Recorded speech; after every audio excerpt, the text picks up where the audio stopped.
On today's episode of the MiniBrute Cookbook tutorial series that I'm doing, we're doing the BPF Lead by J.M. Blanchett. I'm assuming that stands for Bandpass Filter Lead, because it uses a bandpass filter. You'll see. It sounds something like this. So it's a percussive FM bass sound. Carefully adjust VCO to tune until you hear no beating between the oscillators. Using the modulation source, the mod wheel, AT on the keyboard version, a pressure on the sequencer version, will increase the filter frequency and brighten up the sound. What does that mean? Well, let's get into it and we'll talk about it. So as always, we're going to start with a neutral patch with nothing going on. And fortunately, this is a pretty simple patch. There's not a lot to talk about here in terms of how we're actually generating the sound and getting kind of where we're going. So let's start off, as always, we need to get some tone. And we got nothing.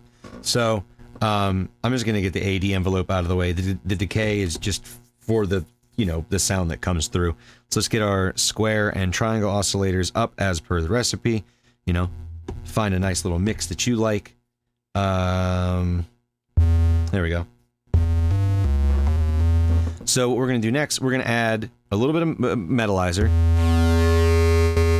In fact, about 50%. Now, the metal modulation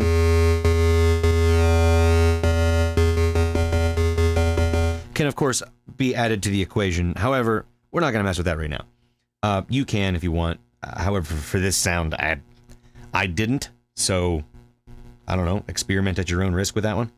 As always, I guess. So, next we need VCO 2. So we're going to add that into the equation. And obviously, we're out of pitch from each other.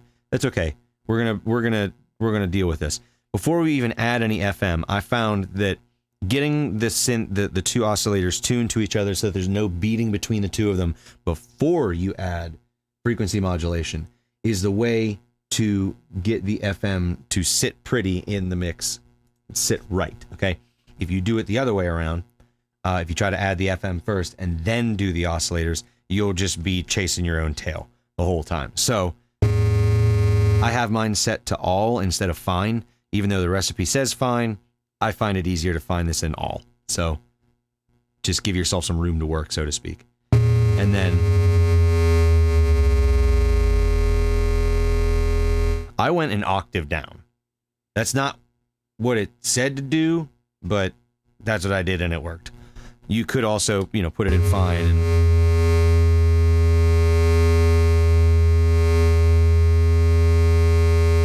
put them together, and then, you know, and then that gets you there too. So I mean, like, that could work too. So for today, we're just going to leave it like that because that's what the book says to do.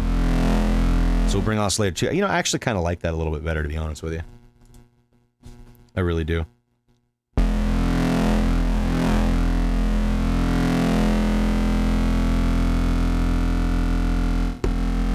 And there's really no beating between the synths there.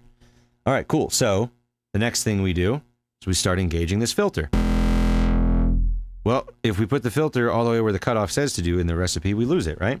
Well, that's because instead of using the low pass, we're going to use the band pass filter today. Now, it's still, like, gone, right? But if we use the frequency modulation for the still nothing. Oh, yeah, the ADSR, right? Ooh. Ooh. Ooh, now we're getting somewhere. What is going on with this thing? So, the last step in the equation, add a little bit of that sweet brute factor. All right. Now, at this point, we're pretty much done. And this isn't exactly what I had at the beginning. What I had at the beginning is ever so slightly different. What I did to get there is, number one, again,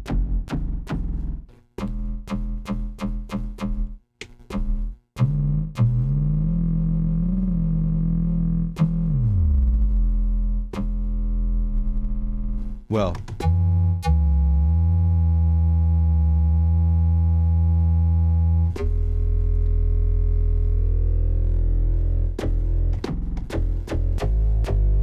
this is the sound I had, more closer to the sound I had in the beginning.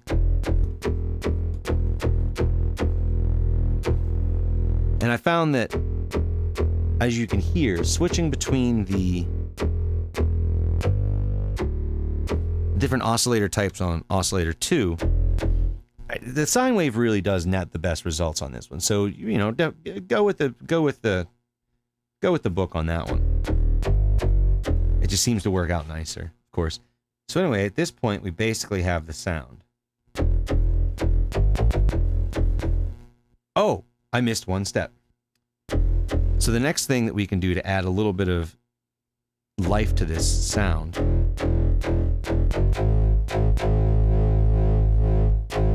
is to add some modulation to the cutoff filter.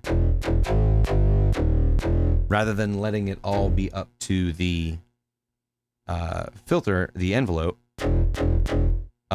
we can add some of the pressure modulation by just turning up the attenuation 1 to cutoff knob. Right? And that's it. That's it. That's the sound. I added a little bit of attack to the I mean, like ever so slightly, but not enough to actually perceive a difference, right?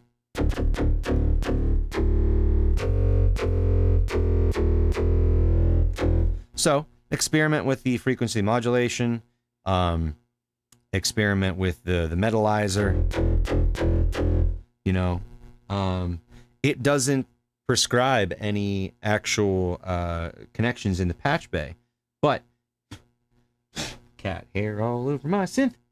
But if we take LFO1 out and put it into, say, the metal modulation, and then we get that moving a little faster here.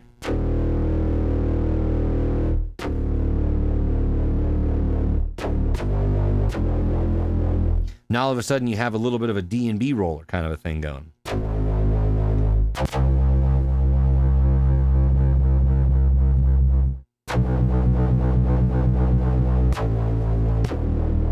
You know what I mean?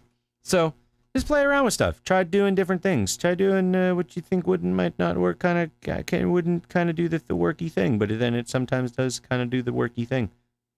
You know what I'm saying? Anyway, try it out. Have fun. Be a good person. We'll catch you in the next one. Bye.